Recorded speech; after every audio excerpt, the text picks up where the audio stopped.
Welcome back to High Stakes. Today, we will be discussing the following NCAAF matches that is happening on Thursday, October 19th, 2023. We will be providing our team, total, and prop picks for the day. Before we get started, please remember to subscribe to our channel and turn on notifications so you don't miss any of our videos. If you want access to our premium picks, you can check out our Patreon page.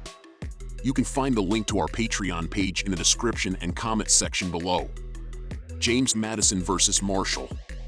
The Dukes have rolled through the first half of their season, outscoring their opponents 207-126 on the year. Last weekend's 28 points victory was the fifth game this season in which the offense scored at least 31 points. Their 34.5 points per game average is third best in the Sun Belt, and their 399 yards per game ranked 10th. Quarterback Jordan McLeod went 20-31 for 259 yards and 3 touchdowns in last weekend's victory. After missing the 2022 season, the senior has thrown a career-high 14 touchdown passes, tied for most in the conference, and just 3 interceptions.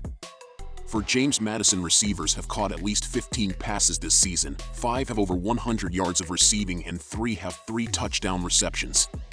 James Madison's defense stood extremely strong on Saturday, allowing just 64 rushing yards with a strong effort up front.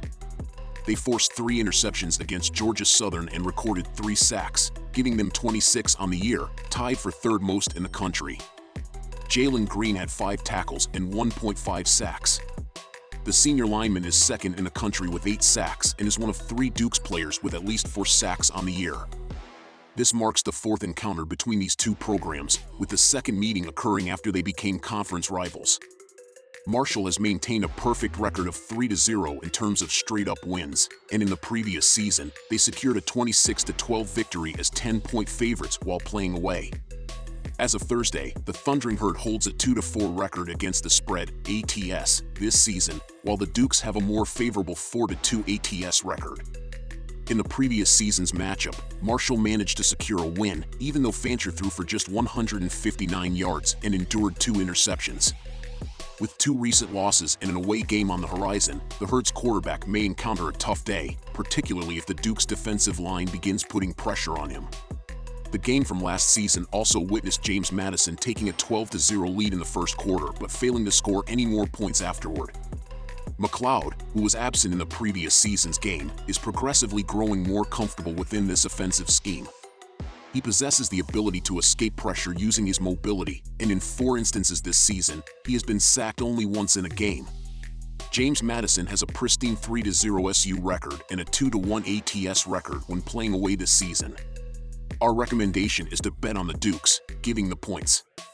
The Herd was thundering along, winning 4 straight games to start the season before dropped their last 2.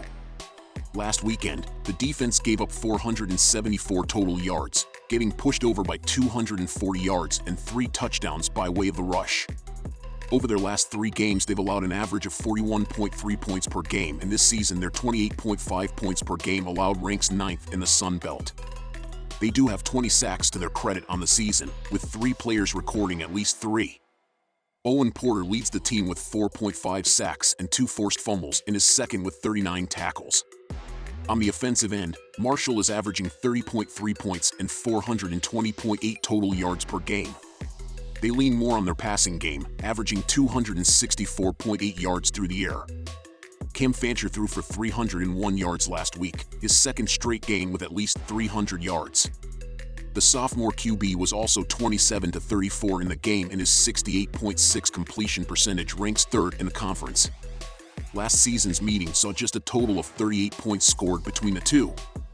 This season, the over is 4-2 in Marshall's games, while the total has split the 6 James Madison games. The Dukes' last 3 games have averaged 63.7 total points, due in large part to their offense averaging over 40 in that stretch. Marshall's last 3 games have averaged 76.7 total points per game, and though they dropped 2 of those, their offense did still manage to average 35.5 points per game. Both pass-first offenses have seen their quarterbacks seemingly get stronger with each passing week.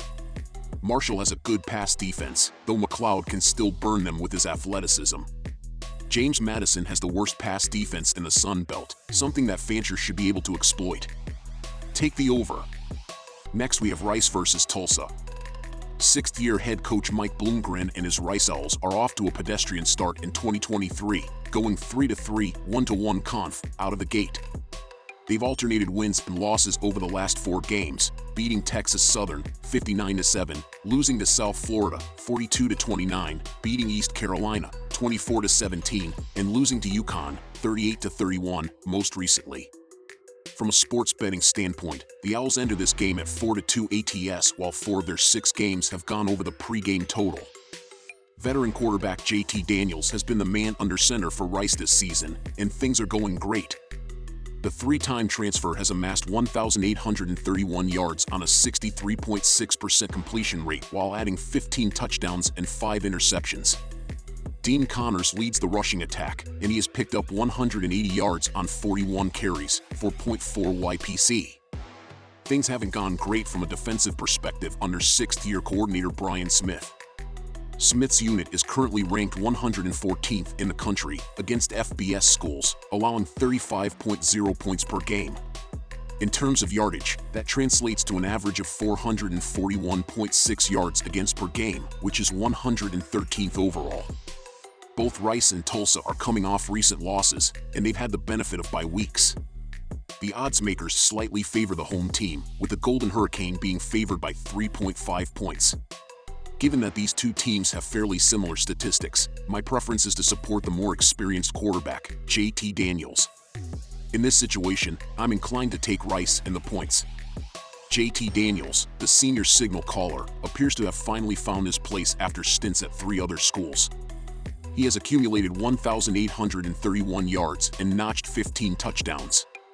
In comparison, Tulsa's quarterback, Cardell Williams, has thrown 8 touchdowns and 7 interceptions. College football often revolves around the performance of the quarterback, and I'll put my faith in the seasoned veteran, Daniels. Tulsa had a complete overhaul with their coaching staff, and they're ushering in a new era under first-year coaches Kevin Wilson, HC, Steve Spurrier Jr., OC, and Chris Polizzi, DC. So far, you can chalk it up as a solid season considering the Golden Hurricane are 3-3 under new management. 2 of their 3 losses were to Washington and Oklahoma, who are proving to be potential CFP teams. The 3rd loss was a conference tilt against FAU on October 7th, which finished 20-17 in favor of the Owls. Tulsa pushed against the spread in that game, plus 3.0, moving them to 3-2-1 ATS on the year. As for their totals, they've gone under in 4 of the 6 games. Freshman quarterback Cardell Williams has taken over the offense this season. The signal caller has racked up 955 yards on a 60.8% completion rate while adding 8 touchdowns and 7 picks. Williams is also a factor in the run game, adding 110 yards on 37 carries, 3.0 YPC. Anthony Watkins leads the way on the ground, picking up 367 yards on 93 touches, 3.9 YPC. Tulsa's defense has been serviceable this year, but they're far from a dominant group. They've allowed 33.8 points per game against FBS schools, which is just 109th in the country. In terms of yardage, that translates to 430.2 yards allowed per game, which is 106th. While these have been 2 bottom-half defenses this season, I still think there's a great chance that we see the under come through on Thursday, especially with an inflated number like this. Neither team has played since October 7th, which offers the defensive coordinators plenty of time to put in solid plans to stop the opposing offenses. On top of that, I'm not confident that Tulsa will be able to move the ball very well. They're rolling with a freshman quarterback in Cardell Williams, so they may opt to keep the ball on the ground. That has been the plan all season, and they've been solid in the run game. The Golden Hurricane are averaging 194.2 rushing yards per game, which is 25th in Division I football. Interestingly, run defense has been where Rice excels this year, at least relative to the overall numbers. They're 77th against the run, against FBS schools, allowing 150.4 rushing yards per game. Tulsa's best chance here is to keep the ball on the ground and try to shorten the game. I'm going to play the under with this inflated number. We appreciate you tuning into this video. Please remember to subscribe and hit the notification bell to stay updated with our future content. Best of luck!